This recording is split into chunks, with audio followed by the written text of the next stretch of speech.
بسم اللہ الرحمن الرحیم الرحمن علم القرآن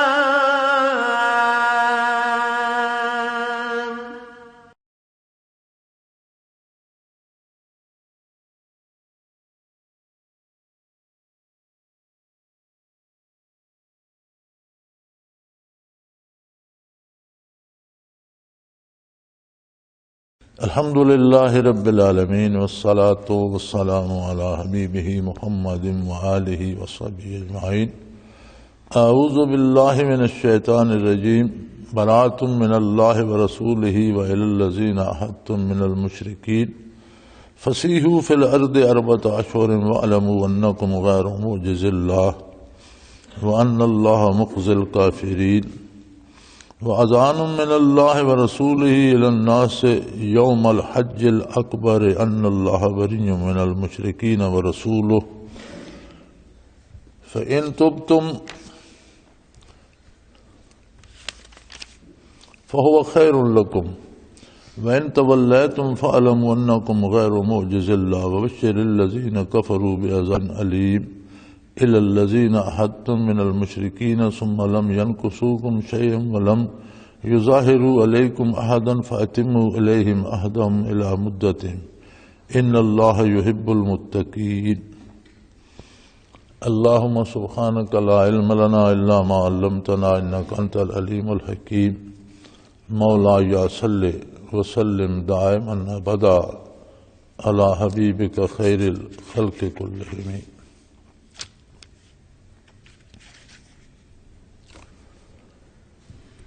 سورہ مبارکہ سورہ توبہ شروع ہوتی ہے۔ یہ مدنی صورتوں میں سے ہے، مدینہ منورہ میں نازل ہوئی اور سن 9 ہجری میں نبی صلی اللہ علیہ وآلہ وسلم نے سیدنا ابو بکر صدیق رضی اللہ تعالی عنہ کو حج کے لیے ارشاد فرمایا، حج پڑھانے کے لیے، اور آپ تشریف لے گئے۔ تو آپ کے مدینہ منورہ سے رخصت ہو جانے کے بعد یہ سورہ مبارکہ کی بنیادی آیات نازل ہوئیں۔ تو حضور اکرم صلی اللہ علیہ وآلہ وسلم نے حضرت علی کرم اللہ وجہ الکریم کو حکم دیا کہ فوراً جائیں اور اسی حج میں اس صورت کا، ان آیات کا، برات الہی کا اعلان فرما دیں۔ چنانچہ وہ بعد میں روانہ ہوئے اور مکہ مکرمہ کے قریب کہیں جا کر سیدنا صدیق اکبر سے ملے تو انہوں نے پوچھا، کیا آپ کو میرے بعد امیر حج مقرر کر دیا گیا، آپ اس لیے تشریف لائیں؟ فرمایا نہیں، مجھے حضور نے جو آیات نازل ہوئی ہیں، سورہ توبہ نازل ہوئی ہے، اس کے اعلان کرنے کا حکم دیا ہے۔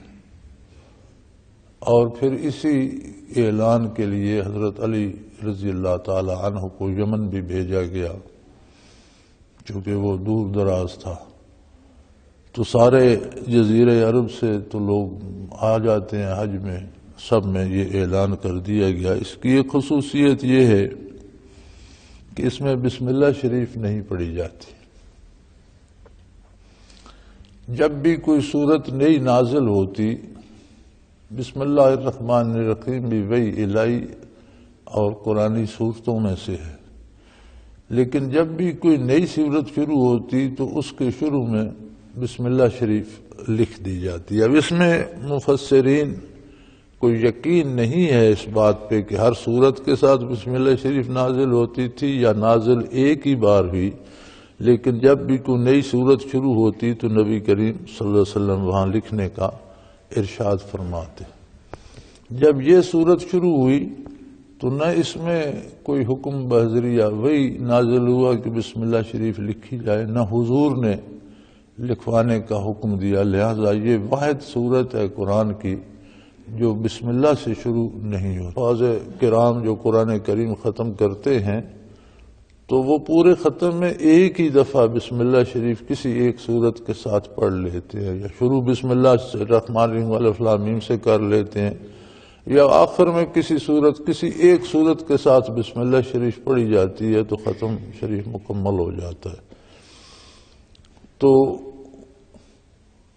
اس میں نبی صلی اللہ علیہ وسلم نے لکھوائی نہیں، چونکہ قرآن جو بھی نازل ہوتی تھی آیت وہ لکھی جاتی، حضور لکھواتے، اور حضور اس کی جگہ بھی متعین فرماتے تھے کہ اسے فلاں آیت سے پہلے لکھو، اسے فلاں آیت کے بعد لکھو۔ تو قرآن کریم جو جمع ہوا اور مرتب ہوا یہ اسی ترتیب پر ہوا جس طرح نبی کریم صلی اللہ علیہ وآلہ وسلم نے لکھوایا تھا۔ اور آج بھی جو ہمارے پاس قرآن کریم سورہ فاتحہ سے لے کر والناس تک ہے، اس کی ترتیب وہی ہے جو حضور نے دی تھی، چونکہ شان نزول بعض آیات کا آگے ہے، بعض کا پیچھے ہے۔ کوئی واقعہ ہوتا، کوئی سوال پیدا ہوتا، اس کے بارے کوئی جواب آ جاتا، یا کوئی نیا حکم نازل ہوتا، وہی آ جاتی۔ تو نزول کے اعتبار سے آیات آگے پیچھے ہیں، لیکن ترتیب نبی کریم صلی اللہ علیہ وسلم نے وہی دلوائی جو لوح محفوظ میں ہے، جو آسمان دنیا پر ہے، اور وہی ترتیب جو حضور اکرم صلی اللہ علیہ وسلم نے دلوائی تھی، اسی پر قرآن کو جمع کیا گیا، اور وہی قرآن الحمدللہ آج ہمارے پاس بھی ہے، اور قیامت تک انشاءاللہ روئے زمین پر قائم رہے گا کہ اللہ کریم نے اس کی حفاظت کا ذمہ لیا ہے۔ تو اس کی ایک یہ عجیب بات ہے کہ اس میں بسم اللہ شریف نہیں، حضرت علی رضی اللہ تعالی عنہ کا ارشاد ہے کہ چونکہ اس میں اللہ نے کفار سے برات کا اعلان فرمایا تھا اور بیزاری کا اعلان فرمایا تھا، اس لیے اس کے شروع میں، چونکہ شروع کی پہلی آیت ہی جو ہے وہ کفار کو الگ کر دینے سے شروع ہوتی ہے، اس لیے اس میں بسم اللہ شریف نہیں لکھوائی گئی۔ لیکن یہ کوئی مستقل بات نہیں، ایک لطیفہ علمی ہے جو حضرت علی کرم اللہ وجہ الکریم نے، جو علم کا شہر کا دروازہ تھے، انہوں نے ایک لطیفہ علمی ارشاد فرمایا۔ تو صرف سادہ سی وجہ یہی ہے کہ اللہ کے رسول صلی اللہ علیہ وسلم نے اس کے شروع میں بسم اللہ نہیں لکھوائی۔ اگر کوئی قرآن کریم پیچھے سے پڑھتا چلا ہے، سورہ انفال پڑھتا چلا آ رہا ہے، تو اسے مسلسل پڑھتا جائے گا، اس میں بسم اللہ شریف نہیں پڑھے گا۔ اور اگر کوئی اسی صورت سے شروع کرے گا تو وہ تعوذ پڑھ کے اعوذ باللہ من الشیطان الرجیم سے صورت شروع کر لے گا۔ ہاں، اگر اس صورت کے شروع کی بجائے آدھے سے یا آگے سے کوئی شروع کرتا ہے تو وہ بسم اللہ پڑھ سکتا ہے، وہ تعوذ کے ساتھ بسم اللہ بھی پڑھ کے شروع کرے گا۔ لیکن اس صورت سے جب بھی آپ تلاوت شروع کریں گے تو بسم اللہ شریف نہیں پڑھیں گے، یا پیچھے سے سورہ انفال پڑھتے آ رہے ہیں تو باقی صورتیں تو جب پچھلی صورت ختم ہو جاتی ہے تو اگلی بسم اللہ شریف کے ساتھ پڑھی جاتی ہے، لیکن یہ بغیر بسم اللہ کی پڑھی جائے۔ کچھ الفاظ ملتے ہیں بعض تفاسیر میں، بعض ترجموں میں بھی ملتے ہیں، علماء نے نقل کیے ہیں، اعوذ باللہ من النار و اعوذ باللہ من غضب الجبار، یا اس طرح کے، لیکن ان الفاظ کی کوئی سند صحیح حضور اکرم صلی اللہ علیہ وسلم تک ثابت نہیں ہے۔ لوگوں نے اپنی طرف سے برکت کے طور پر یا اللہ سے پناہ مانگنے کے طور پر وہ بڑھا دیے، وہ حصہ نہیں ہے، ان کی کوئی سند نہیں ملتی، بلکہ تعوذ سے ہی یہ واحد صورت ہے جس میں بسم اللہ شریف نہیں پڑھی جاتی۔ اور اس کا اعلان کر دیا گیا تھا سن 9 ہجری کے حج میں، اور پھر حضرت علی رضی اللہ تعالیٰ عنہ نے یمن جا کر بھی اس کا اعلان کیا، اور پورے جزیرہ نما عرب میں یہ بنیاد بن گئی تھی کہ یہ پورا جزیرہ نما عرب اسلامی ریاست کی بنیاد بن جائے گا۔ تو فتح مکہ تو 8 ہجری میں ہو گیا، اس کے بعد بھی اگرچہ فتح مکہ پر حضور اکرم صلی اللہ علیہ وسلم نے تمام بت ہٹوا دیے تھے بیت اللہ شریف سے، اور اللہ کی عبادت شروع ہو گئی تھی، اور پہلی اذان چھت پر کھڑے ہو کر حضرت بلال رضی اللہ تعالی عنہ نے بلند فرمائی، لیکن اس کے باوجود کفار و مشرکین بھی حج پر جمع ہو جاتے تھے اور اپنے طریقے سے جیسی ان کی رسومات تھیں اسی طرح سے سیٹیاں بجاتے، چکر لگاتے، کوئی ننگا ہوتا، کسی کو کپڑے ملتے، اپنے طریقے سے وہ بھی شامل رہتے تھے۔ سن 9 ہجری میں اللہ کریم نے اس سارے شور شرابے کو بند کر کے حرمین کو صرف اہل ایمان کے لیے مخصوص کر دیا۔ ارشاد ہوتا ہے برات من اللہ ورسولہ، اسے سورہ توبہ بھی کہا گیا کہ اس میں توبہ کی قبولیت کے بارے ارشاد فرمایا گیا، اور سورہ برات بھی کہتے ہیں کہ شروع ہی برات سے ہوتی ہے۔ برات من اللہ ورسولہ الی الذین عاہدتم من المشرکین فسیحوا فی الارض 4 اشہر واعلموا انکم غیر معجز اللہ وان اللہ مخزی الکافرین۔ اللہ کی طرف سے اور اللہ کے رسول کی طرف سے صلی اللہ علیہ وسلم جو معاہدے آپ نے مشرکین سے کر رکھے تھے ان سے دستبرداری ہے، ان سے برات ہے، وہ معاہدے ختم کیے جاتے ہیں۔ سوئے مشرکو فسیحوا فی الارض 4 اشہر، 4 مہینے جو حرمت کے ہیں، سال میں 4 مہینوں کی حرمت پہلے سے آ رہی تھی، اسلام نے وہ حرمت باقی رکھی۔ وہ حرمت کے مہینے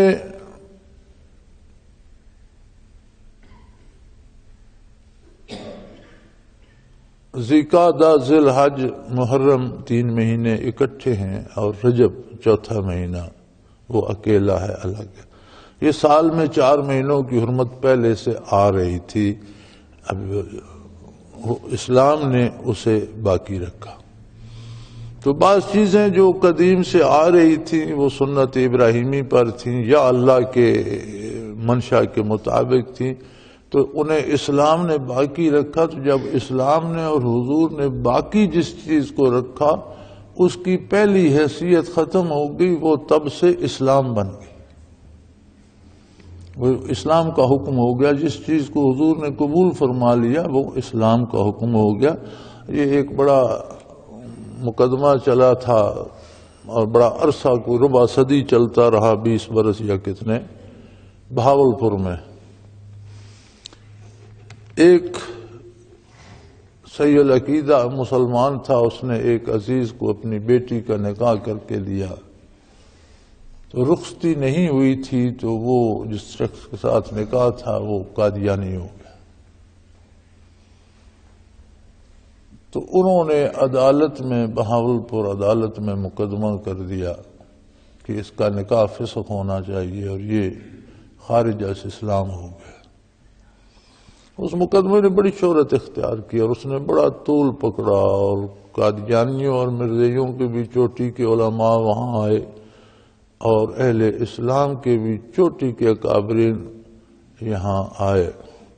سید انور شاہ کشمیری رحمۃ اللہ تعالی علیہ بھی اس مقدمے میں تشریف لائے، حالانکہ اس وقت آپ بہت ضعیف ہو چکے تھے اور نعیف و نزار وجود بھی تھا، لیکن متقدمین کی مثال تھے،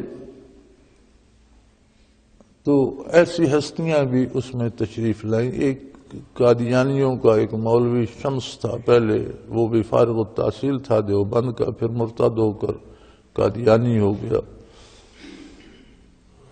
تو وہاں یہ اعتراض ہوا، بات کرنے والے علماء تو دوسرے تھے، سید انور شاہ کشمیری رحمۃ اللہ علیہ ان کے سرپرست تھے، ضعیف العمر تھے، تشریف رکھتے تھے، جہاں انہیں کوئی رکاوٹ پیش آتی تو حضرت بولتے تھے۔ یہ بڑا مشہور مقدمہ ہے اور علماء نے اس کی تفصیل بھی لکھی ہے، کئی جلدوں پر، بڑی موٹی موٹی جلدیں ہیں۔ تو ہم نے کوشش کی تھی کہ اس کی تلخیص، جو خاص خاص باتیں جمع کر کے ایک چھوٹی سی کتاب بنا دی جائے، چونکہ اتنی بڑی کتابیں پڑھنے کا آئے، تو اس کی تلخیص بھی ہماری لائبریری میں موجود ہے جو ہم نے شائع کی تھی الحمدللہ۔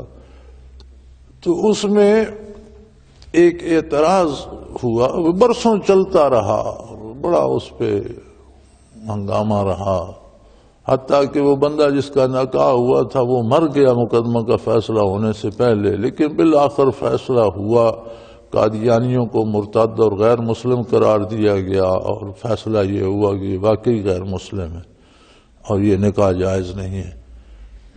تو اس میں ایک اعتراض غلام احمد قادیانی پر، کذاب پر، علماء حق نے کیا کہ اس نے انگریزی حکومت کی تعریف کی ہے اور انگریزوں کے رواج کو اپنایا ہے، اور جو انہوں نے کہا ہے ان باتوں کی تائید کی ہے، اور یہ کیسا نبی ہو سکتا ہے جو غیر مسلموں کے رسومات کی تائید کرتا ہے۔ تو اس پر اس مولوی شمس نے جواب دیا کہ نبی کریم صلی اللہ علیہ وسلم نے بھی گزشتہ جو رواجات آ رہے تھے مشرکین کی ان کو اپنایا ہے۔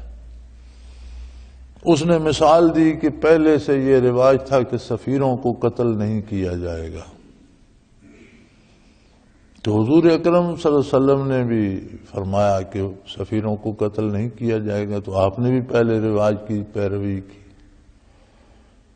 تو اس پر اہل سنت کا، اہل اسلام کے مولوی تھوڑے سے ششدر ہوئے، تو سید انور شاہ کشمیری رحمۃ اللہ علیہ کھڑے ہو گئے، انہوں نے فرمایا وہ اللہ کے رسول تھے، ان پر وحی نازل ہوتی تھی، ما ینطق عن الہویٰ ان ہوا الا وحی یوحیٰ، وہ کوئی فیصلہ نہیں فرماتے تھے جب تک ان پر وحی نازل نہیں ہوتی تھی۔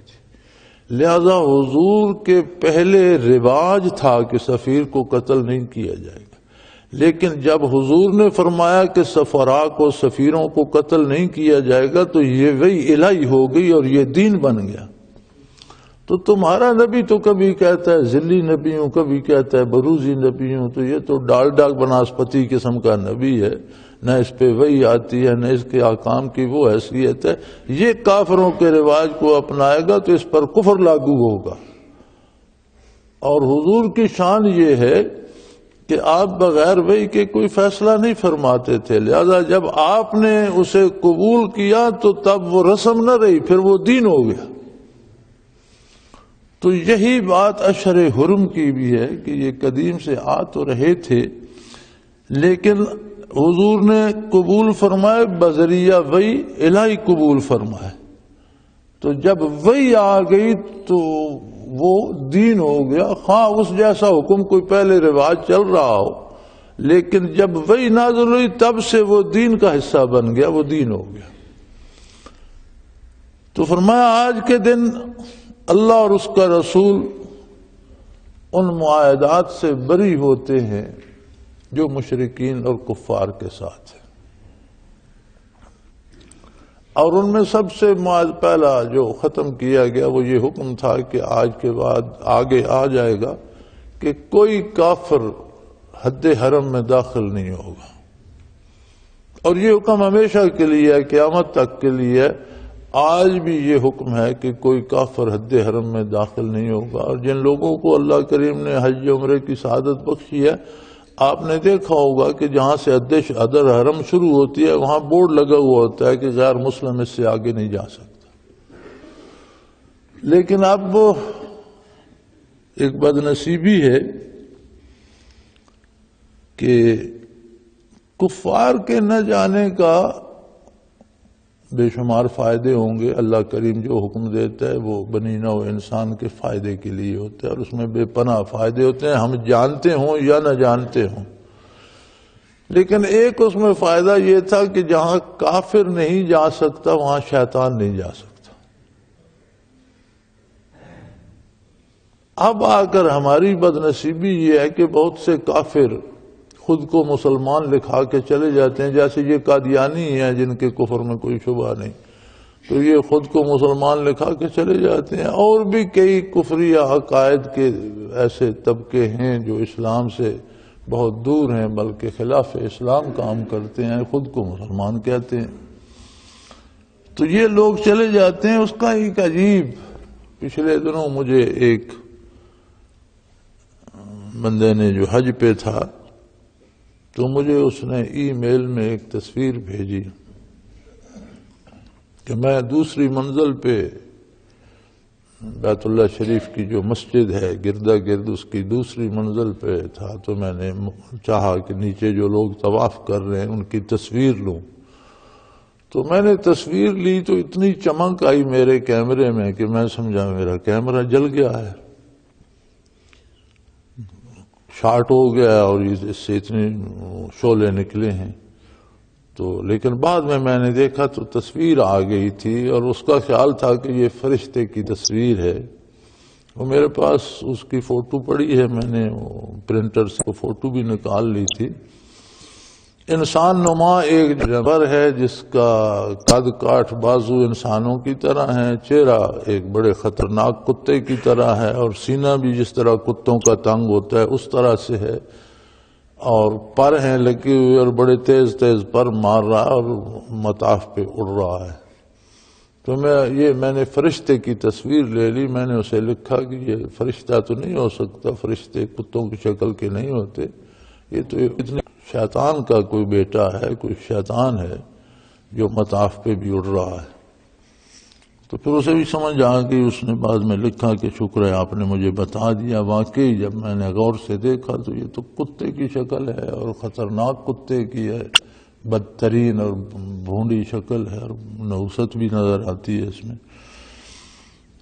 تو مجھے احساس ہوا کہ یہ جو حرم میں مسلمانوں کے لباس میں کافر چلے جاتے ہیں نا، انہوں نے شیاطین کے لیے راستہ کھول دیا ہے، ان کے ساتھ شیطان بھی چلے جاتے ہیں۔ اس واقعہ سے مجھے احساس ہوا، کہیں کوئی یہ علمی بات میں نے نہیں پڑھی، یہ واقعہ اس تجربے سے یہ ثابت ہوا کہ وہ کتنا صحیح حکم ہے کہ کافر کو حد حرم میں داخل نہ ہونے دیا جائے۔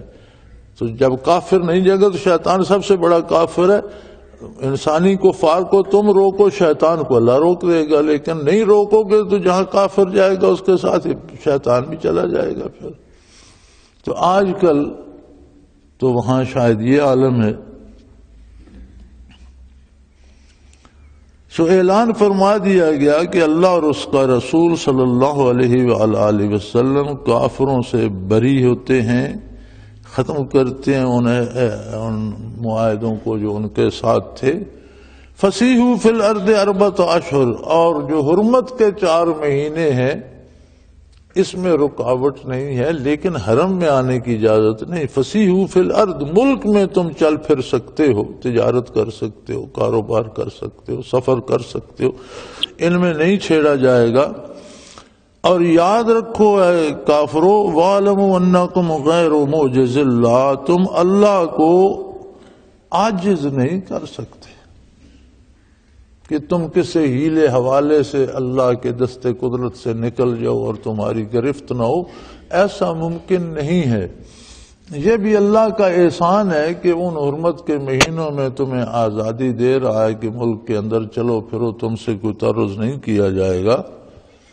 وَأَنَّ اللَّهَ مُخْزِي الْكَافِرِينَ، یہ بات پکی ہے، یہ یاد رکھ لو کہ کفر ایک ایسی مصیبت ہے کہ اللہ اہل کفر کو ہمیشہ ذلیل کرتا ہے، اس کا انجام سوائے ضلالت کے کچھ نہیں ہوتا۔ موت تو ذلت کی آتی ہے، اور موت کے بعد جو زندگی شروع ہوتی ہے وہ ذلت تو ہے ہی۔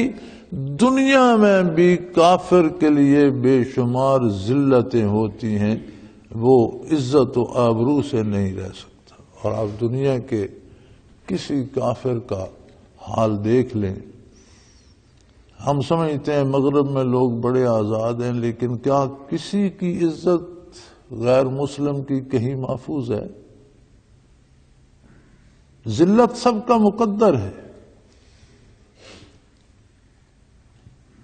اور یہ یقینی بات ہے کہ کفر کا نتیجہ ذلت ہے، اور یقیناً اللہ کافروں کو ذلیل کرتے۔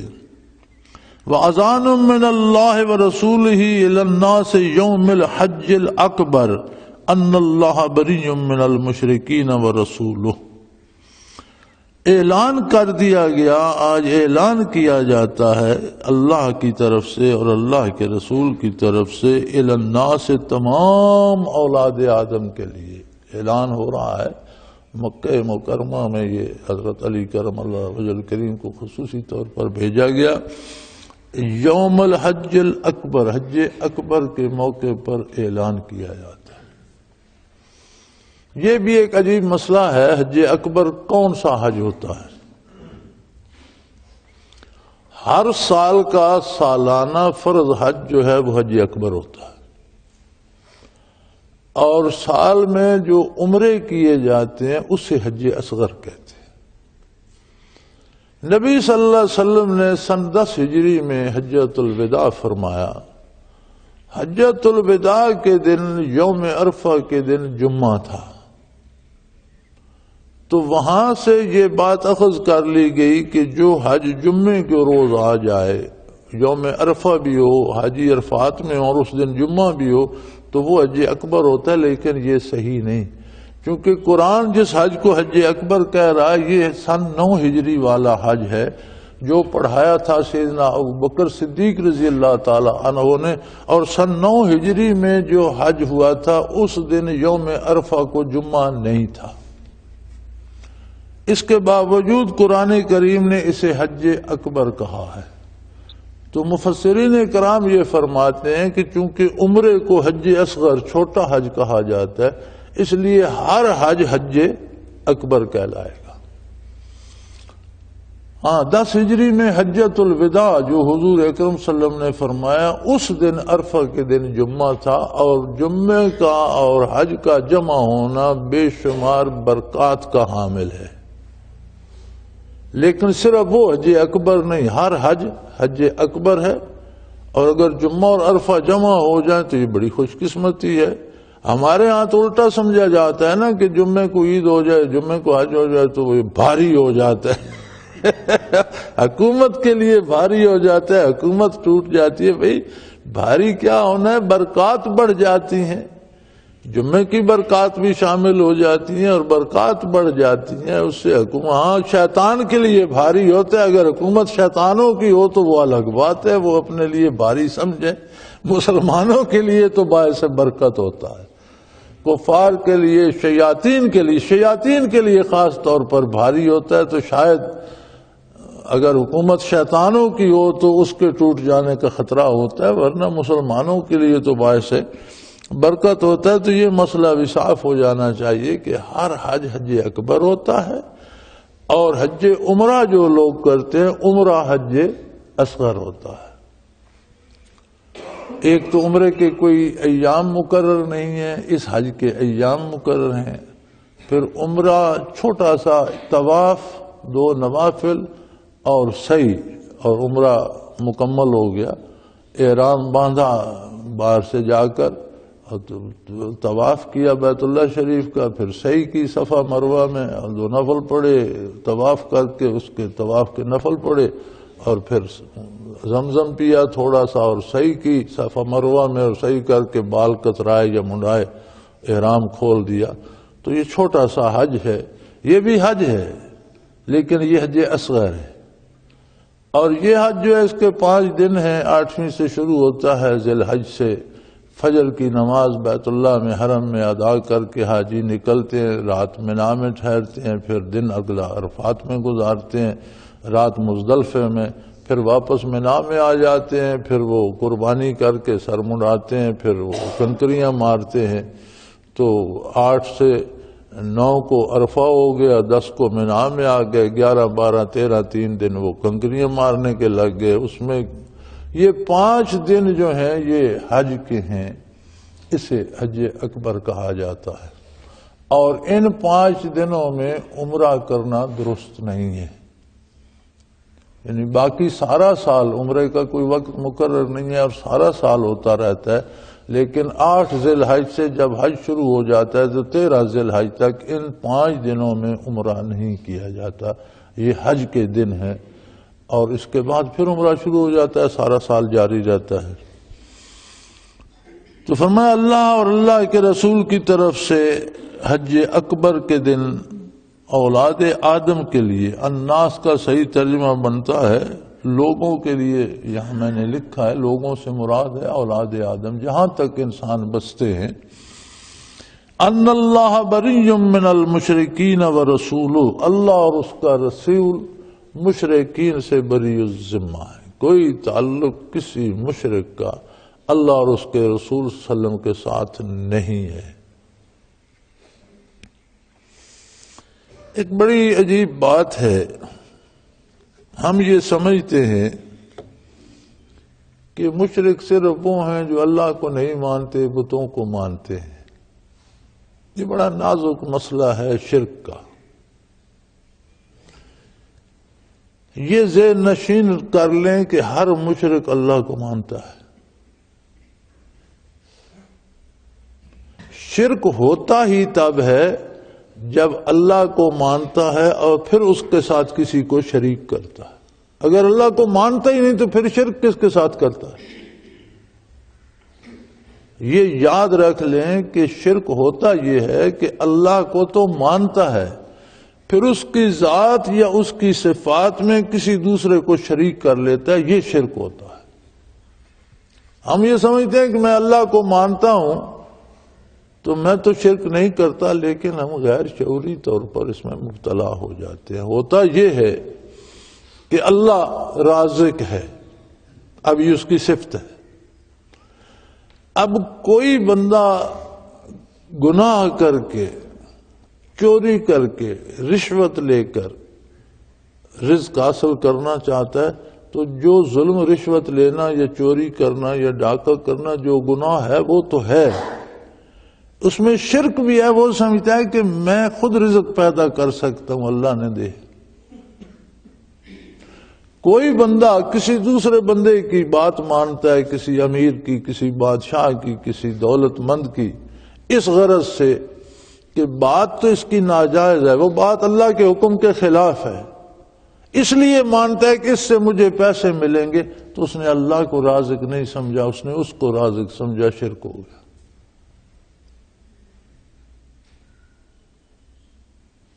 جو لوگ واضح شرک کرتے ہیں اسے کہتے ہیں شرک خفی،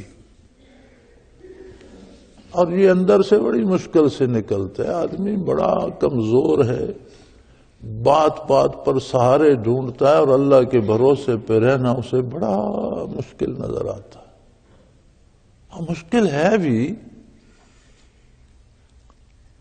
دیکھو عہد نبوی میں تو نبی کریم صلی اللہ علیہ وسلم کی ذات ستودہ صفات تھی، جسے آپ کی نظر نصیب ہو گئی اسے نور ایمان بھی نصیب ہو گیا، سارے یقین حاصل ہو گئے، ساری کیفیات حاصل ہو گئی، اس لیے کہ ثم تلین جلودہم وقلوبہم الی ذکر اللہ، اس کے تو ہر سل وجود کا ذاکر ہو گیا، اللہ اللہ اس کے انگ انگ میں سما گئی، اس کی نظروں میں، اس کے دل میں، اس کے خیالات میں، اس کے ذہن میں، اس کے اوہام میں، اس کے وجود کے ہر سل میں 10 کھرب سل ہوتے ہیں ایک بندے کے وجود میں، ہر سل اللہ اللہ کر اٹھا، اس نے تو اللہ کو مان لیا۔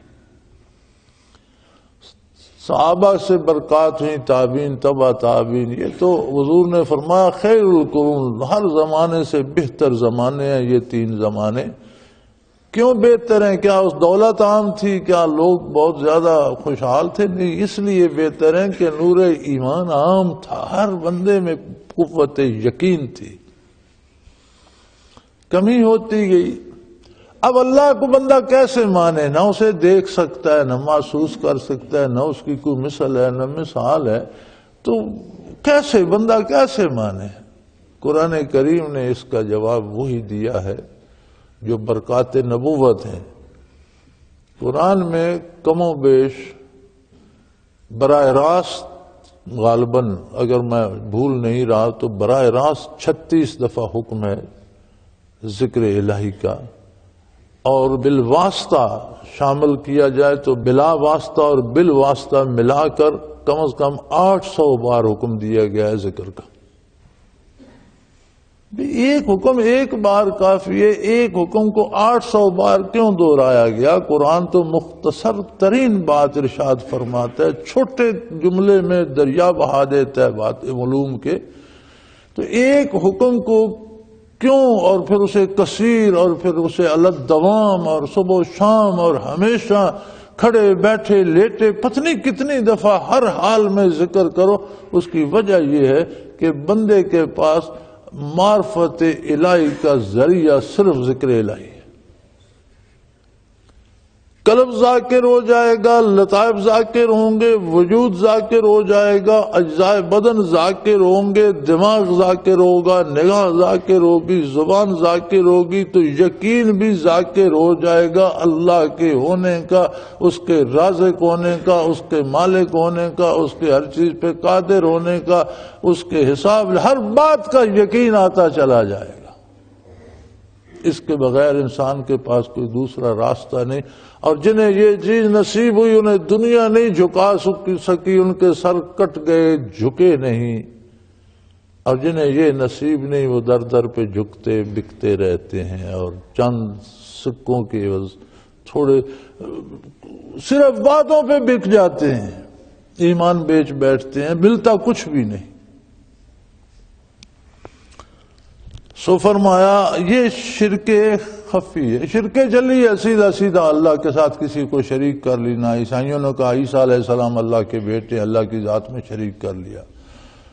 یہودیوں نے کہا عزیر ابن اللہ، عزیر علیہ السلام اللہ کے بیٹے ہیں، اللہ کی ذات میں شریک کر لیا۔ ہندوؤں، سکھوں، جین مت والوں نے، بدھوں نے بت بنا لیے اور ان میں خدائی اوصاف مان لی، اللہ کی صفتیں ان میں مان لی، اور بزرگوں کے اپنے بڑوں کے بت بنا لیے، انہیں پوجنا شروع کر دیا۔ یہ سارے بت پرست بھی، یہ سارے عیسائی یہودی بھی، سارے مشرکین اللہ کو مانتے ہیں، کچھ اس کی ذات میں شرک کر لیتے ہیں، باقی اس کی صفات میں کسی کو شریک کر لیتے ہیں۔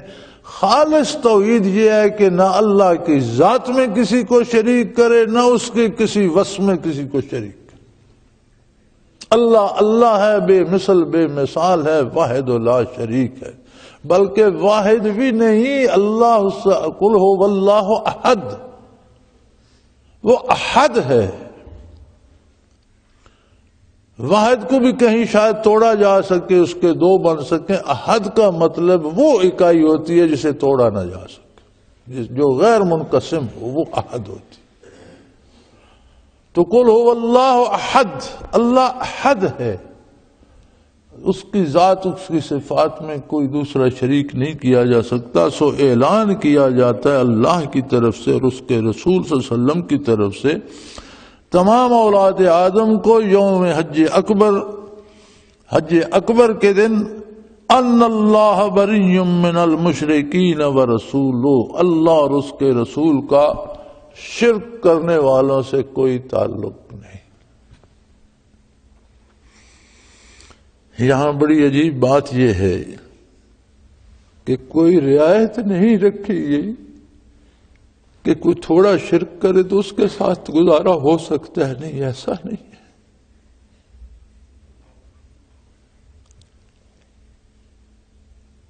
کہیں یہ گنجائش ہوتی نا کہ بھول کر بے دھیانی سے کوئی تھوڑا بہت شرک کر لے تو گزارا ہو جائے گا، نہیں۔ فرمایا شرک قطعاً قابل قبول نہیں، وہ چھوٹا ہے یا بڑا، وہ تھوڑا ہے یا زیادہ، اور یہ ایسی بات ہے کہ دل خون کے آنسو روتا ہے۔ انسان بڑا کمزور ہے، چھوٹی چھوٹی باتوں پہ سہارے ڈھونڈتا ہے اور نہیں سمجھ سکتا کہ کہاں شرک میں داخل ہو جائے گا، اور اگر قدم شرک کی حد کے اندر پڑ گیا تو اللہ و اللہ کے رسول کی طرف سے فارغ۔ یہ معمولی بات نہیں ہے، بہت سخت بات۔ انسان کے اندر سے غیر اللہ کے آسرے نکل جائے، صرف اللہ پہ امید رہ جائے، یہی تو اسلام ہے، یہی تو دین ہے، اور اسی کی طرف حضور اکرم صلی اللہ علیہ وسلم نے دعوت دی ہے۔ ہم دوسروں پہ الزام لگانے میں بڑے تیز ہیں، میرا خیال ہے یہ اتنا نازک معاملہ ہے کہ ہر بندے کو اپنی تلاش کرنی چاہیے کہ کہیں مجھ سے شرک تو نہیں ہو گیا۔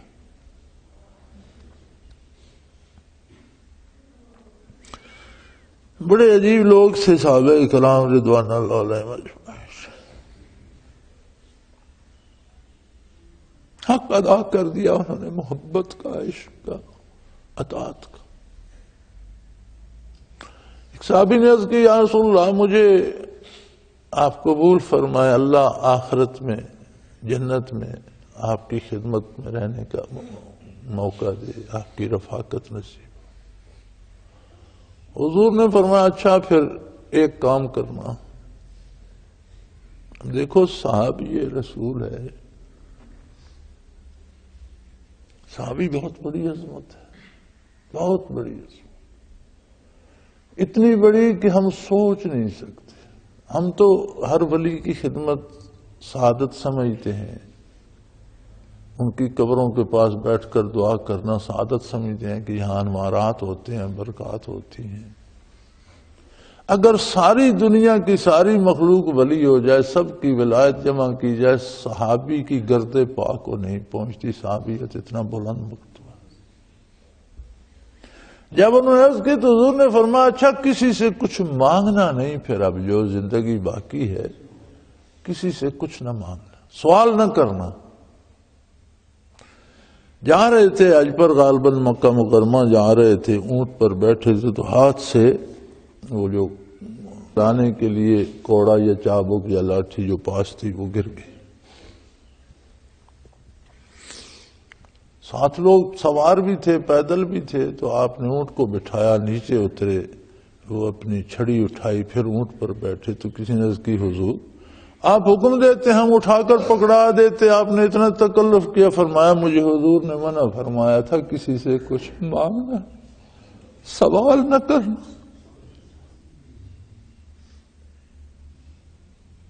جب اللہ کے ساتھ، اللہ کے رسول کے ساتھ معاملہ ایسا ہو جائے کہ کسی سے کوئی امید نہ رہے، ساری امیدیں اللہ سے وابستہ ہو جائیں، یہ اسلام ہے، یہ توحید ہے۔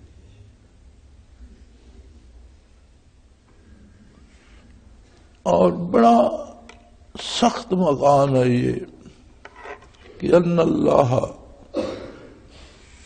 اذان من اللہ، اعلان کیا جاتا ہے اللہ کی طرف سے اور اللہ کے رسول صلی اللہ علیہ وسلم کی طرف سے تمام لوگوں کی طرف، قیامت تک کے لوگوں کی طرف،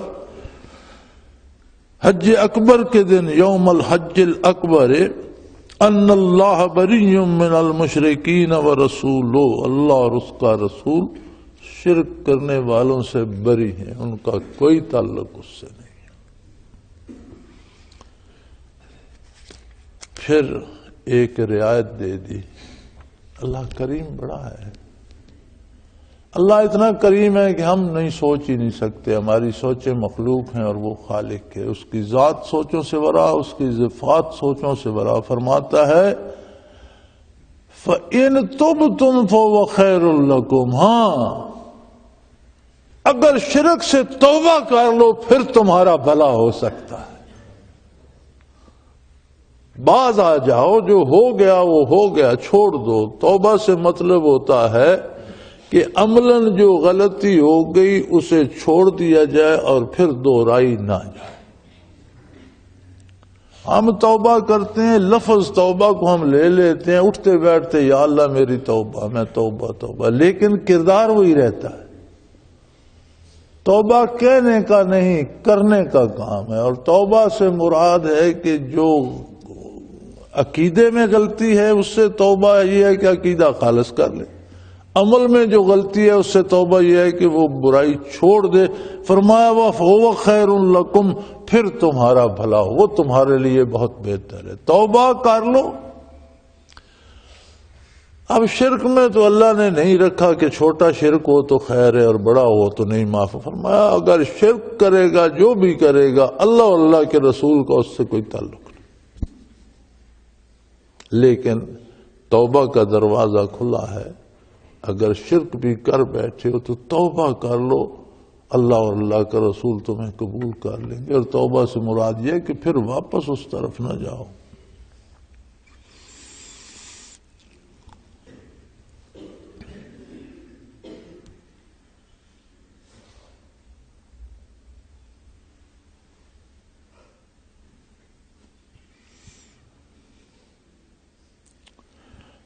فَإِن تُبْتُمْ فَهُوَ خَيْرٌ لَكُمْ، اگر توبہ کر لو تو وہ تمہارے لیے بہتر ہے۔ وَإِن تَوَلَّيْتُمْ فَاعْلَمُوا أَنَّكُمْ غَيْرُ مُعْجِزِ اللَّهِ، اور اگر تم توبہ نہیں کرتے اور اس عہد سے پھر جاتے ہو اور شرک میں اور غیروں کے دروازے پہ سجدے کرنے میں عمر گزار دیتے ہو، اللہ کے رسول سے کٹ جاتے ہو، تو پھر یاد رکھو تم اللہ سے بھاگ نہیں سکتے۔ انتم غیر معجز اللہ، تم اللہ کو عاجز نہیں کر سکتے کہ کہیں چھپ جاؤ یا مٹ جاؤ یا پھر اللہ کو ملو ہی نہیں، پھر اللہ کے قابو سے بھاگ نہیں سکتے۔ وبشر الذین کفروا بعذاب علیم، اور جو اللہ کا انکار کرتے ہیں، کفر کرتے ہیں، نافرمانی کرتے ہیں، انہیں یہ خوشخبری سنا دیجئے کہ ان کے لیے دردناک عذاب ہوں۔ عذاب کا نام ہی بڑا سخت ہے، لفظ عذاب ہی بڑا سخت لفظ ہے، اس کے ساتھ دردناک بڑھا دیا کہ بڑے دردناک، بہت تکلیف دہ عذاب ہوں گے۔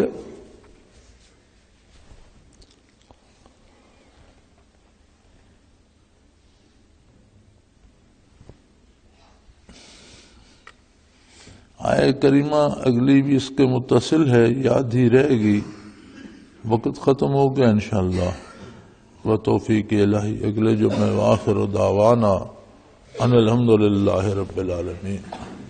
اللہ اللہ اللہ اللہ اللہ اللہ اللہ اللہ۔ حضرت امیر محمد اکرم آوان مد ذلہ العالی دارالعرفان منارہ ضلع چکوال میں سالہ سال سے قرآن و حدیث کے اوپر خطابات کر رہے ہیں اور سلسلہ نقشبندیہ اویسیہ کے مطابق لوگوں کو ذکر الہی کی تربیت دے رہے ہیں۔ وہ قرآن پاک کی تفسیر ترتیب وار بیان کر رہے ہیں۔ تفسیر قرآن کو وہ موجودہ ملکی اور بین الاقوامی حالات کے مطابق بیان کرتے ہیں۔ موٹر وے سے کلر کہار کے انٹرچینج سے نکلتے ہوئے، کلر کہار کی جھیل سے ہوتے ہوئے، میانی، بوچھال اور نور پور سے گزرتے ہوئے دارالعرفان منارہ پہنچ سکتے ہیں۔ حضرت امیر محمد اکرم آوان نے بچیوں اور بچوں کی دینی اور دنیاوی تعلیم کے لیے سقارہ اکیڈمی کے نام سے ایک درسگاہ بھی قائم کی ہے، جس کا افتتاح ملک پاکستان کے صدر جنرل محمد ضیاء الحق نے اپنے دست مبارک سے کیا تھا۔ وہ تمام احباب جو اسلام کی طلب رکھتے ہیں، ان سے گزارش ہے کہ دارالعرفان منارہ ضلع چکوال میں امیر محمد اکرم آوان صاحب کے خطابات سے مستفید ہوں۔ وہ ہر جمعے کو نماز سے پہلے بیان فرماتے ہیں۔ ہر ماہ کی پہلی اتوار کو ماہانہ اجتماع ہوتا ہے، جس میں آپ خصوصی خطاب فرماتے ہیں اور پاکستان کے چاروں صوبوں سے احباب اس اجتماع میں شرکت کرتے ہیں۔ اس کے علاوہ یہاں سال میں 2 مرکزی اجتماعات بھی ہوتے ہیں، ایک رمضان المبارک میں اعتکاف کا اجتماع اور دوسرا جولائی اور اگست میں 40 دن کا اجتماع ہوتا ہے، جس میں روحانی تربیت کی جاتی ہے۔ اپنا خون سیماب دے کر اتنا ہم کر جائیں گے، نام آقا کا چمن میں پھر رقم کر جائیں گے۔